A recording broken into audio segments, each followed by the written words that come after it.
So, కాకపోతే మీరన్నట్టు 'ప్రభాస్' సినిమాలో అవకాశం వచ్చింది. అంటే అవకాశం అనకూడదులే గానీ, హ్మ్. ఏ సినిమాలో చేసినా 'నాగమహేష్' హ్మ్.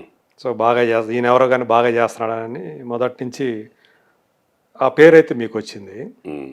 కాకపోతే ఎందుకింత మీరు లేట్‌గా సినిమాల్లోకి ఎంట్రీ ఇవ్వడానికి కారణం ఏంటి?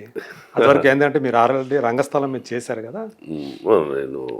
నేను యాక్చువల్‌గా 90స్‌లోనే సినిమాకి ట్రై చేశాను నేను. 90స్ 90స్‌లోనే చేశాను. కొన్ని సినిమాలు చేశాను అప్పుడు. అప్పుడు 'రక్షణ', 'మెకానిక్ అల్లుడు' చిరంజీవి గారిది, 'రక్షణ' నాగార్జున గారిది, 'ధర్మక్షేత్రం' బాలయ్య గారిది, 'కొండపల్లి రాజా' వెంకటేష్ గారిది, అవునా? ప్రెసిడెంట్ గారి పేటలో ఒక 10 సినిమాలు చేశాను. 10 సినిమాలు కూడా పెద్ద సినిమాలే. ఓకే. అప్పుడు పెద్ద సినిమా ట్రై చేసాను. చిన్న సినిమాకి ఎప్పుడు ట్రై చేసేవాడిని కాదు. ఓకే. కానీ ఆ స్కోప్ ఉండదని ఫీలింగ్ నాకు. ఓకే. అవన్నీ కూడా మంచి హిట్స్ అవి. నాగార్జున గారిది అయితే 'ప్రెసిడెంట్ గారి పెళ్ళాం', 'రక్షణ', 'వారసుడు' 3 సినిమా వరుసగా చేశా. అవునా? అంటే చిన్న చిన్న నా ఒక్కొక్క సీన్సే. అంతే. Dialogue okay. పరంగా డైలాగ్ ఉండేవి మళ్ళీ. ఓకే. అట్లా చిరంజీవి గారితో ముఠా మెసేజ్ చేశాను. మెకానికల్లో సత్యనారాయణ గారి శారద కాంబినేషన్లో లాయర్గా చేశాను అప్పుడే. ఓకే. ఆ రోజుల్లోనే. ఓకే. ముగ్గురు మునగాళ్ళు కమిట్ అయ్యి కొన్ని సీన్ చేసి తర్వాత వేరే కారణాల వల్ల కుటుంబ కారణాల వల్ల నేను మా అన్నయ్య గారు ఆరోగ్యం బాగోపోవటం, నేను వెనక్కి వెళ్ళిపోవాల్సి రావటం, హ్మ్. సినిమాని వదిలిపెట్టేశాను. ఓకే. అది చిరంజీవి అప్పుడు మారుతి ఆ ఫస్ట్ ఇన్నింగ్స్లో కూడా లాస్ట్ మూవీ చిరంజీవి గారితో కమిట్ అయిన సినిమానే. అవునా? అప్పుడు ఓకే. ఒక సీన్లో నా భుజం మీద చేసుకుని చిరంజీవి గారు మేము ఆ నగ్మా టీం వస్తుంటే అంటే ట్రైనింగ్ ఐపీఎస్లో ఉన్నాము సీన్స్ అవి వాళ్ళు టీచ్ చేసే సీన్స్లో నా భుజాల మీద చేసుకుని చిరంజీవి గారు ఉంటాం. ఓకే. యాక్షన్ చెప్పగా చిరంజీవి గారు ఇటు తిరుగుతాడు, నేను వెనక నేను తిరుగుతాను, నలుగురు అటాకు. అప్పుడు చేశాము. మళ్ళీ రీఎంట్రీ చిరంజీవి గారు దయతోటి మళ్ళీ 'ఖైదీ నంబర్ 150లో. ఓహ్! అంటే ఇప్పుడు అంతకుముందే మీకు చిరంజీవి గారితో మంచి పరిచయం ఉంది. ఓకే. అప్పుడు పరిచయం ఉంది. తర్వాత నేను ఆయన ప్రజారాజ్యం పార్టీ పెట్టినప్పుడు నేను ఆయన అభిమానిగా ఆయనతో పాటు ఆ పార్టీ కార్యక్రమాల్లో ఉండటం, నన్ను పర్సనల్గా కూడా తెలుసుకోవటం ఆయన. ఓకే. నేను అయితే ఎప్పుడు నేను మీతో కలిసి యాక్ట్ చేశానని నేను చెప్పలా. ఆయన గుర్తుండదు అనుకుంటాను నేను. ఓకే. ఆయనకైతే ఇప్పుడు నేను ఓపెన్ చేసి చెప్పలా. సో, ఆల్రెడీ మీతో అంటే కలిసి నేను చేశాను. మళ్ళీ రీఎంట్రీ అవ్వాలని కానీ మళ్ళీ రాజకీయాలు పెట్టి సినిమాకి వెళ్తాడని నాకు తెలియదు కదా అప్పుడు. అట్లా 5-6 ఏళ్ల పాటు నేను పార్టీ కార్యక్రమాల్లో కొంచెం చురుకుగా ఉన్నాను. ఓకే. అక్కడ బాగా అప్పుడు పరిచయం ఆయన అయ్యా. దృష్టిలో పడ్డారు ఆయన. అప్పుడు బాబు దగ్గర పరిచయం అయ్యా నేను. ఓకే. అయిన తర్వాత మళ్ళీ ఆయన సినిమాకి వచ్చిన తర్వాత ఒక్క సీన్లో ఈ సినిమాలో నేను కనిపించాలి, ఆయన పక్కన ఫ్రేమ్లో ఉండాలని వచ్చిన ఆశతోటి వెళ్ళి అడిగా. అవునా? ఆయన్నే అడిగారా? ఆయన అడిగా డైరెక్ట్‌గా. ఓకే. డైరెక్ట్గా చిరంజీవి గారిని వెళ్ళి, ఆ! అన్నయ్య ఆర్టిస్ట్గా ట్రై చేస్తున్నాను, ఈ సినిమాలో చిన్న వేషం ఇవ్వండి, హ్మ్. మీ పక్కన అలా ఒక అప్పుడు కూడా ఇదివరకు మీతో కలిసి చేశాననే సంగతి ఇప్పుడు చెప్పలేదు. చెప్పలేదు సార్ నేను. ఆ! ఇప్పుడు స్టిల్ చెప్పలేదు. ఇప్పటికి తెలియదు ఆయనకి. ఇప్పటికీ తెలియదు ఆయన. ఆయన ఎప్పుడన్నా ఇది మహేష్లా ఉన్నాడని ఆయన అనుకుంటే తప్ప ఆ సినిమా ఆ సీన్‌లు చూసుకొని. ఆ సీన్ చూసినప్పుడు ఎప్పుడన్నా ఇప్పుడు మెకానికల్ చూసారనుకోండి, సత్యనారాయణ గారి శారదా కాంబినేషన్లో చేశారు లాయర్గా డైలాగ్ వేషం. హ్మ్. ఇక్కడ శారదలో చూసాం అప్పుడు. ఓకే.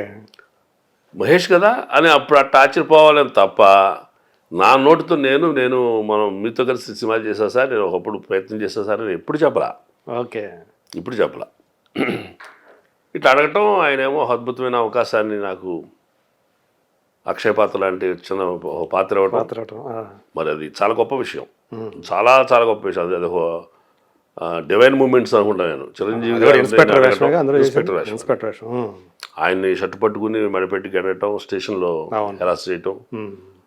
అట్లా ఆ సన్నివేశం అంత గొప్పది కాబట్టే దాంట్లో నటించినందుకు నాకు అంత గొప్ప పేరు రావటం. పేరు రావడం. అటెన్షన్ పడింది మీ మీద. చాలా హ్మ్. ఎంత అటెన్షన్ పడిందంటే సుకుమార్ గారు కూడా ఎవడీడు తెలుగు కూడా, తమిళ కూడా, మలయాళం కూడా, మీ మొహం అట్లా ఉంది మరి. నమ్మకం అట్లా ఉంది, రగ్గడగా ఉన్నాడు, మంచిది అట్లా ఉన్నాడు, ఎవడరాడు దున్నపోతులా అంత హైట్ గీటు వెయిట్ ఉన్నాడు, ఆ చిరంజీవి గారు అంటే అసలు అంత భయం లేకుండా ఉన్నాడు అని ఈయన అనటం, అడవడం అదే ఎంక్వైరీ తెలుగు కొత్త యాక్టర్ అయితే తెలుగుడైతే కొంచెం భయపడుతూ చిరంజీవి కొంచెం పరిచయం లేకపోతే నాకు ఉంటుంది.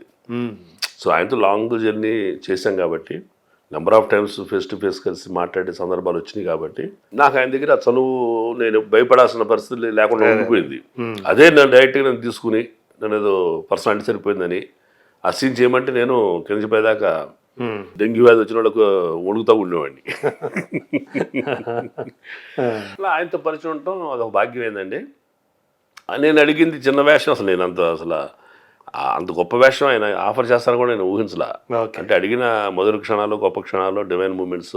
ఆయనే సజెస్ట్ చేశారు ఈ క్యారెక్టర్. ఈ క్యారెక్టర్ని చిరంజీవి గారే వినాయక్ గారితో ఫిక్స్ చేయమంటాం. మహేష్కి వండిది. మహేష్కి చేస్తాడు అతను, ఫైర్ ఉంది అతని దగ్గర. ఇంకా గొప్ప అండి. నేను విన్నది ఏంటంటే అంటే కనీసం అప్పుడు దాకా మీరు స్టేజ్ ఆర్టిస్ట్ అనే విషయం అయినా తనకు తెలుసు. అసలు ఎప్పుడు నేను నటుడు అనే విషయం చెప్పలే. నేను రైటర్గా తెలుసు ఆయనకి, చిరంజీవి గారికి. ఇప్పుడు పార్టీ కావాల్సిన కంటెంట్స్ ఏమైనా రాసిచ్చేవాడిని.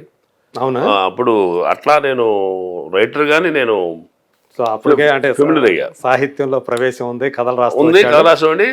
కానీ మీకు ఏదో సత్యాగ్రహి అని ఒక ఏదో ఒక పేరు కూడా ఉండేదంట. అదే సత్యాగ్రహే నన్ను దగ్గర తెచ్చింది. అంటే చిరంజీవి గారి పార్టీ ఆఫీస్కి వెళ్ళడం మొదలుపెట్టిన తర్వాత ఏదో ఆయనకి ఉపయోగపడాలనే ఆలోచన వచ్చింది నాకు.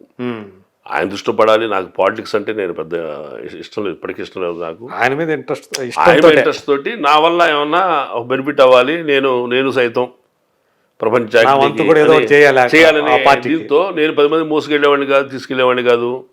ఎలాగ ఈయనకి ఉపయోగపడతానో ఆలోచించి మన దగ్గర రాసే లక్షణం ఒకటి ఉంది కదా, ఈ అక్షరాలను ఏమైనా సవ్యంగా వాడదామా అని చెప్పి అనుకుంటే ఒక థాట్ వచ్చింది.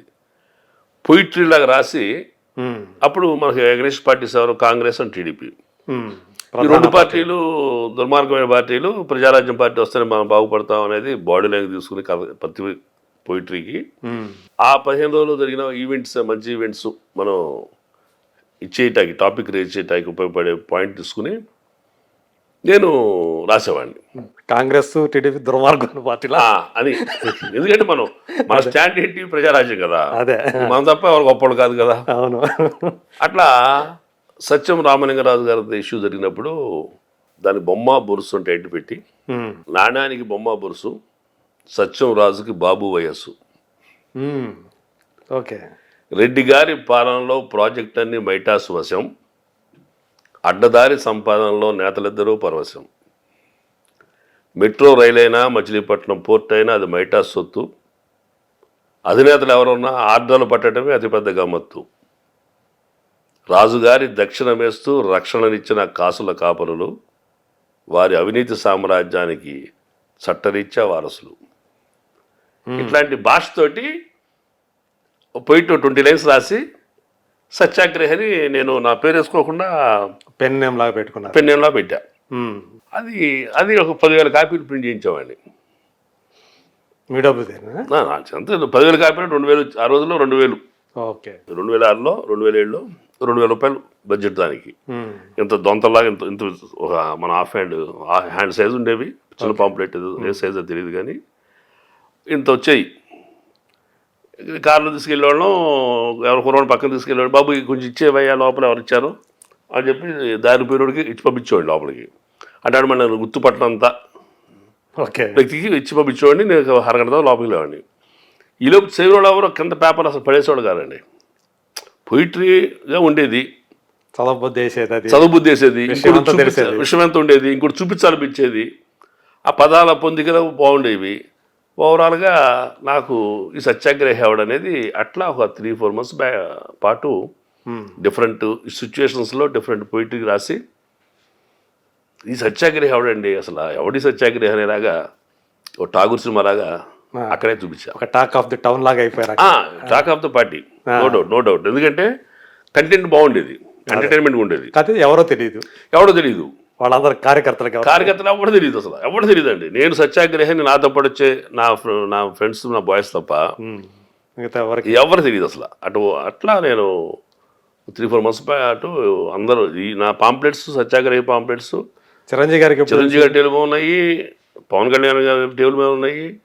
ఇప్పుడు శ్రావణ్ యువరాజన్ లీడర్ ఇప్పుడు మన బీఆర్ఎస్లో ఉన్నాడు, ఆయన సత్యాగ్రహి అవడని అనుకునేది అందరూ అనుకున్నారు. ఎందుకంటే పొయిటిక్గా ఉంది, ఎఫెక్టివ్ లాంగ్వేజ్ వాడుతున్నాం కదా. చిరంజీవి గారికి మొదట తెలుసా ఇది? తెలియదు, ఆయన తెలియదు. చివరికి ఏంటంటే ఎలక్షన్స్ దగ్గరికి వచ్చేసినాయి, ఇక పాంప్లెట్స్ ప్రచారాలన్నీ బంద్ చేసిన టైంలో లాస్ట్ ఒకటి పరకాల ప్రభాకర్ గారు అల్లరి చేసిన తర్వాత కొంచెం నైరాశ్యంతో ఉన్నప్పుడు కొంతమంది పార్టీ వాళ్ళు ఉత్తేజవటం కోసమని యుగ పురుషులు టైటిల్ పెట్టి ఆ ఎపిసోడ్ గురించి రాస్తూ చిరంజీవి గారికి ఒక మోటివేషన్ ఇచ్చే డైలాగ్స్ స్టాంజ్ రాశా. క్రీస్తుకైనా కృష్ణునికైనా దేవుడని తొలిగాయ కష్టాలు, మదరకైనా మహాత్మునికైనా దాపునకొచ్చాయా సుఖాలు, కారణ జన్ములకు కాలమే పడుతుంది కఠిన పరీక్ష, తప్పదు వారికి అంతిమ విజయం, లోక శ్రేయస్సే వారికి రక్ష. మహేష్ వడ్డీ అని అప్పుడు పేరేసి ఫోన్ నెంబర్ ఇచ్చా. ఓకే, అప్పుడు అసలు పేరు పెట్టారు. అప్పుడు పెట్టాక లాస్ట్ అయిపోయింది టైం, ఇంకా అప్పుడన్నా డెలివరీ పెట్టి ఓపెన్ అవ్వాలా. ఇవ్వగానే ఫోన్ మోగడం మొదలెట్టినాయి. పాంప్లిమెంట్ ప్రతి 10,000 మంది 10,000 కాపీల మీద నా ఫోన్ నెంబర్ ఉంది కదా. ఫోన్ మోగుతా ఉంటే నేను సరైన వ్యక్తి యజ్ఞమూర్తి, ఆయన ఫోన్ చేస్తే ఎత్తుదాం. ఇది మనం రోజు ఫేస్ టు ఫేస్ మాడుతున్నాం, but you don't know that I'm సత్యాగ్రహి. సో అట్లా పార్టీ చిరంజీవి గారు దగ్గరగా ఉండే పెద్ద నాయకులు ఫోన్ చేసేదా కరెక్ట్గా నేను అనుకున్న వ్యక్తి ఫోన్ చేశారు. నేను కూడా హలో ఎవరు అన్నా, అయ్యా సత్యాగ్రహి గారు, నేను వాయిస్ మాట్లాడా. సత్యాగ్రహి గారు 3 నెలలుగా మీరు అజ్ఞాతంగా ఉండి ఎంతో సేవ చేశారు, మీరు ఎవరో చూడాలనుకుంటున్నాము, ఒకసారి మీరు దర్శన భాగ్యం కలగ చేస్తారా అంటే వస్తారండి అని వెళ్ళా.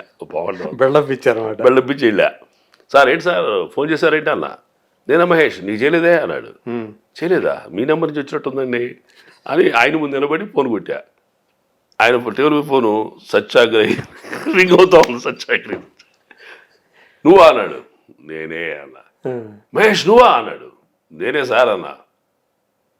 సత్యాగ్రహి నువ్వా అన్నాడు. నేనే సార్. మహేష్ బట్టి నా ఒరిజినల్ నేమ్ అండి, మీ ఆధార్ కార్డు చూపించబడారా అలా అనేసరికి ఆశ్చర్యం. అలాగా రెగ్యులర్గా వస్తున్నా కదా ఆఫీస్కి, మా ముందు ఎన్నోసార్లు మాట్లాడుకున్నాము కానీ ఈ విషయం బయట పెట్టలేదు. చెప్పలేదంటే నేనని తెలిస్తే అది తిరిగిపోతుంది సార్ మీకు, నేను గొప్ప రాసిన సరే లైట్గా ఉంటుంది. ఇంతకు ఎవరా వ్యక్తి? ఆయన ఉమామహేశ్వర అని, ఓకే, బసవరాజు శ్రీనివాస్ గారు అని ఇప్పుడు ఆయన బీజేపీలో ఉంటున్నారు. ఆయన గదులు రాగానే శ్రీనివాస్ గారు మహేష్ సత్యాగ్రహి అన్నాడు. నిజమా అన్నాడు. అవును, నా ఫోన్ నెంబరు పాపులేటర్ నెంబర్ మహేష్దే అన్నాడు. అప్పుడు ఆయన ఇట్ట పట్టుకుని తీసుకెళ్ళి చిరంజీవి గారి గదిలో తీసుకెళ్ళాడు. 3 నెలలు రోజు అడుగుతున్నా చిరంజీవి గారిని నేను చూసేవాడినే తప్ప నేను గదిలోకి వెళ్ళే ప్రయత్నం కానీ మాట్లాడే ప్రయత్నం కానీ అసలు నేను ఒకడు దృష్టి పడాలని నా కోరిక లేదు, నేనేది చేయాలని తప్ప. అదే తీసుకెళ్ళి సార్ సత్యాగ్రహి అన్నారు. మీరు రెగ్యులర్గా ఆఫీస్కి వస్తున్నారు కదా, మీరు ఎప్పుడు గదిలో రాలేదేంటి అన్నాడు చిరంజీవి గారు. అంటే మీతో నా పని ఏంటి సార్ అన్న. ఆయన షాక్ చూశారు. ఎంతమందిలో ఒకడో వేళ నాతో పని వాడి అందరికీ నాతో పని అన్నట్టుగా. అట్లా ఆయన కూడా నేను రైటర్గా తిరగటం, పార్టీ కనుక కావాలంటే నన్ను నాతో రాయించటం, అట్లా నేను చిరంజీవి గారికి అందరి దృష్టిలో, పార్టీ నాయకులందరి దృష్టిలో పడ్డారు. 18 మంది ఎమ్మెల్యేలు, కన్నబాబు గారు కానీ, గంటా గారు కానీ, బొత్స గారు కూడా తెలుసు నేను, మన పార్టీ కాకపోయినా రైటర్గా. అలాగా ఒక గుర్తింపు గౌరవం నాకు దక్కినాయండి. అది నేను అనుకుంటాను ఈ డెస్టినీకి దేవుడు ఇచ్చిన ఒక రూట్ అది. అట్లా చిరంజీవి గారితో పరిచయం అవటం, ఆ పరిచయం 5-6 ఏళ్ల పాటు కొనసాగటం. ఏనాడు నేను ఏ ఆబ్లిగేషన్ ఆయన పెట్టకపోవటం, నోరు తెలిసి నాకు ఇది కావాలన్నయ్య అని అడగటం. ఆయన అడగలేదు. ఇప్పుడు అడిగింది ఏమంటే ఈ సినిమానే, చిన్న అవకాశం ఉండని అడిగా. ఆయన గొప్ప మనసుతోటి ఈ 6 ఏళ్ళు నా జీవితానికి సరిపడా కాదు, 60 ఏళ్ళు, ఇంకొక 10 ఏళ్ళు 20 ఏళ్ళు బతకటానికి సరిపడా జీవితాన్ని ఇచ్చాడు ఆయన. అంటే కాకపోతే అంత గుర్తింపు వచ్చేది కాదండి. అంటే మీ వాయిస్ కల్చర్ ఆయనకు తెలుసు, మీ లుక్స్ ఆ క్యారెక్టర్కి సరిపోతే అన్ని అటువంటి చెప్పిద్దాము. మొత్తానికి ఆయన ఏ నమ్మకంతో ఇచ్చారనేది నాకు పెద్ద అది మిస్టరీ నాకు. సో ఆ నమ్మకాన్ని మీరు నిలబెట్టుకున్నారు, అది దేవుడి దయ అండి.